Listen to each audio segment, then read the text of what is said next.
Welcome sa Thirst 2.0 na kung saan ay mapapakinggan ninyo ang mga trending topics sa politics, issues sa showbiz. Kaya naman kung hindi pa po kayo nakaka-subscribe, i-subscribe nyo na po yan. And please, pakisama naman ang notification bell para lagi po kayong updated sa mga balitang napapanahon. So unahin nating pag-usapan itong tungkol po sa binahagi po ng TVG na page sa kanilang Facebook. Ito po ay picture ni Tito Sen, ni Vic Soto, and ni Boss Joey kasama po itong golden boy na si Carlos Yulo. And sabi nga po dito ng isang page, ang golden boy at ang golden trio. So halatang nag-enjoy ng sobra-sobra itong si Carlos Yulo sa pag-guest niya po dyan sa Itbulaga kanina. And ito pa nga po yung picture ni Carlos Yulo kasama itong si Raisa May Dizon.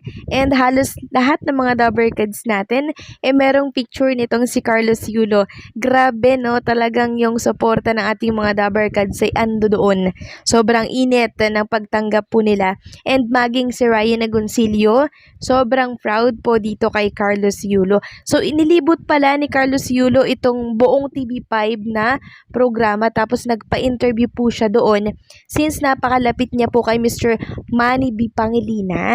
Kasi nga itong si Mr. Manny B. Pangilinan ang nag-provide ng training center para po sa mga gymnasts. Kaya sa mga nagtataka dyan kung bakit si Carlos Yulo ay nasa TV5, ay napakaganda po ng relationship ni Carlos Yulo at ng may-ari po ng TV5 na si Mr.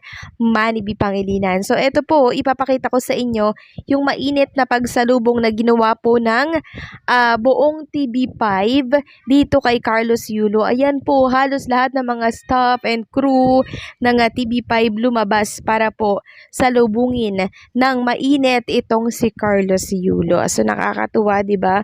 Kasi itong si Carlos Yulo din hindi po makapaniwala na ganito pala. No, ganito pala kainit yung pagsuporta ninyo sa akin. And ito nga pong si Maine Mendoza nag-fangirl kay Carlos Yulo, and sabi nga po dito sa write-ups ng Abante, hindi pinalagpas ni Maine Mendoza ang pagkakataon na makapagpa-picture kay two-time Olympic gold medalist Carlos Yulo. Ito'y matapos bumisita ang gymnast sa Itbulaga ngayong August 15. Sa video na ibinahagi ng netizen sa X, makikita sina Maine at Miles Ocampo na hiniling kay Yulo na mag-shoutout sa kanilang dalawa, at game naman silang pinagbigyan ni Yulo. Kasunod nito'y nagpa-picture si Maine. Sa naturang noontime show, ipinakilala ng mga host ang 11 years old gymnast na si JC James Cabaluna na sumulat sa kanila. Naiyak ang bata nang lumabas ang idol niyang si Yulo, at nagbigay si Yulo ng regalo kay Jessie na isang chalk container mula sa kanya.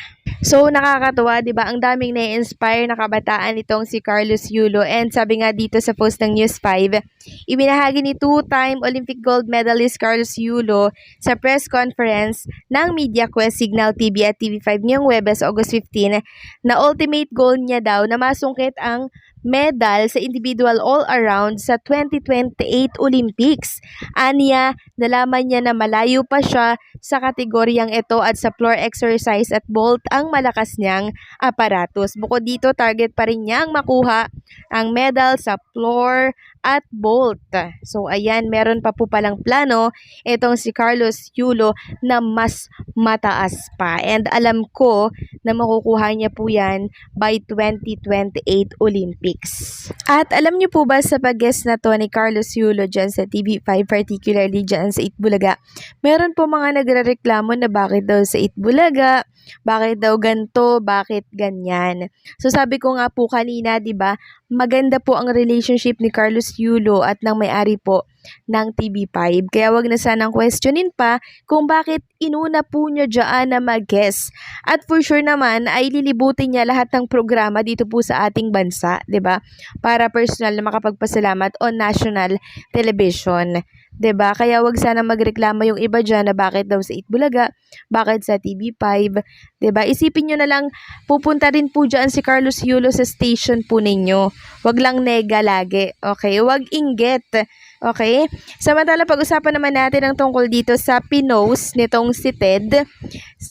Blind item na naman ito. Pero ang pinagpipiestahan po talaga sa comment section ay ang Itbulaga at ang TBJ production na kung saan ay pinatitigil na po nila ang Itbulaga. No? At may nag-comment pa nga po doon na yabang now tapos bankrupt later, no?